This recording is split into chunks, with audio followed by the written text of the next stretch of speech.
Hey everyone, and welcome to The Year Was, the podcast all about today that gives you just enough information to effectively be that guy at the party, causing all your friends to question, hey, who invited you?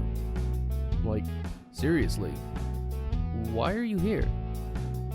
I'm your host, Michael Montalvan. For the next few minutes, we will swim through the river of time to find out what makes it a truly unique.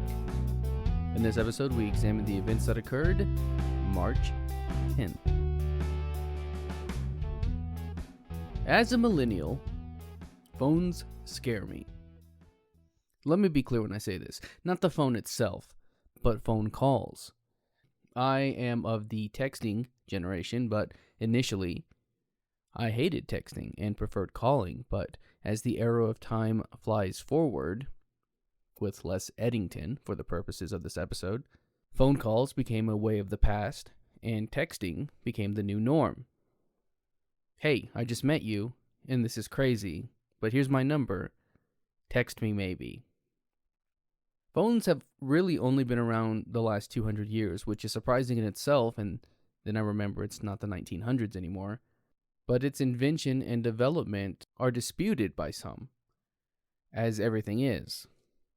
In 1854, Antonio Meucci developed a voice communication device that could be credited as the first phone, and according to Wikipedia, set up a voice communication link in Staten Island from his bedroom to his lab. He apparently submitted a patent caveat, or a provisional patent application, in 1871, but it failed to mention electromagnetic vocal transmission, so I guess they got him on a technicality. In 1861, Johann Philipp Reis developed what is known today as the Reis telephone, which was an electric telephone, and he even demonstrated it to the public. This is actually something that is accepted as an invention of a telephone. I've linked to an article that goes into more detail about this if you want to know more. Elijah Gray developed a prototype telephone in 1876, but also a liquid transmitter for the microphone. Some argue that Gray should actually be listed as the true inventor of the telephone because Alexander Graham Bell allegedly used Gray's liquid transmitter in order to create his own phone system. In the article I read, it states that Bell filed an application to patent his phone the same day that Gray filed a caveat announcing his intention to file a claim for a patent for the phone within 3 months.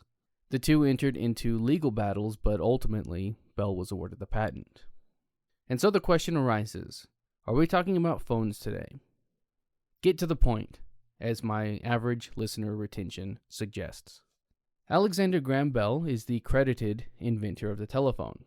Born in Edinburgh, Scotland, March 3, 1847, he was described as intellectually curious and was fond of inventing. As the story goes, he was so interested in sound because both his wife and his mother were deaf. His father was also a professor of speech elocution, so there was a whole lot there as far as his interest in sounds are concerned.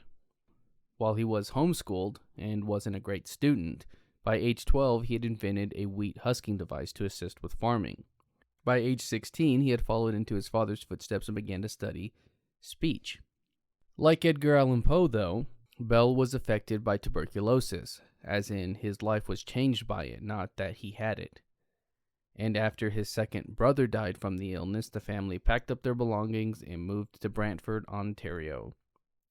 I tried to make a Beverly Hillbillies joke there and link it up to the song lyrics, but I couldn't quite get the melody right.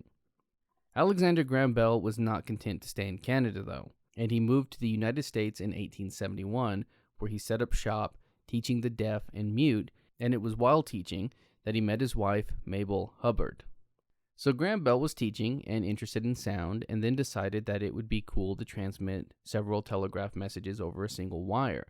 At this point, it had been only about a decade since Joseph Stearns had developed a duplex system to transmit 2 messages on a single wire, and Western Union had already snagged the rights to it, as well as hiring famed inventor and possible thief, Thomas Edison, to develop multi-transmission methods in order to prevent competition and create a monopoly. This resulted in the quadruplex, 4 messages, developed by Edison, but really nothing more. Both Bell and Gray would be needed to develop designs to subdivide the lines into 10 or more channels, which individually they were able to do. And people were interested in this because it meant that you could send low-cost messages and better compete with Western Union. As fate would have it, Alexander Graham Bell was more interested in transmitting the human voice.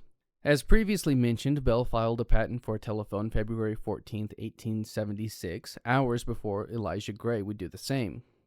This was all done without a working prototype. On March 7, 1876, Bell was awarded the patent, and then only a few days later, something happened.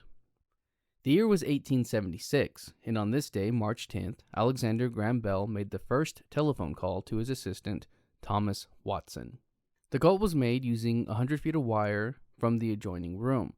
According to legend and biography.com, while in the lab, Bell knocked over a container containing transmitting fluid and shouted, "Mr. Watson, come here, I want you." And while that is a great story for the history books, the more likely scenario is that Bell heard a noise over the wire and called to Watson, and Watson came to him. They began to demonstrate the telephone, and by August they were making one-way long-distance phone calls. In 1877, Gardner Hubbard, one of Bell's investors, established the Bell Telephone Company, where Bell, the man, not the company, served as technical advisor until he lost interest. While he had been made wealthy, he sold most of his stock holdings in the company, and by the mid-1800s, his role in telephones was almost non-existent. He would shift focus to other ideas, such as using lights to transmit sound. He founded Science Magazine and was president of the National Geographic Society. And then in 1890, he shifted focus once again to heavier-than-air flight. Alexander Graham Bell died following complications from diabetes, August 2nd, 1922, in Nova Scotia. After his funeral, it was written that every phone on the continent of North America was silenced in honor of the man who had given to mankind the means for direct communication at a distance. That's going to do it for us today. If you like this episode and want to hear more, give us a rate and a review. That helps me out and helps steer this in a direction that is hopefully good for all. If you're watching this on YouTube, you can find the Year Was audio version on your podcast app of choice. You can find me on social media and at YouTube at the Apple Cider Club. And as always, I want to thank the Tim Kreitz Band for our musical theme. And thank you for listening. We'll see you next time.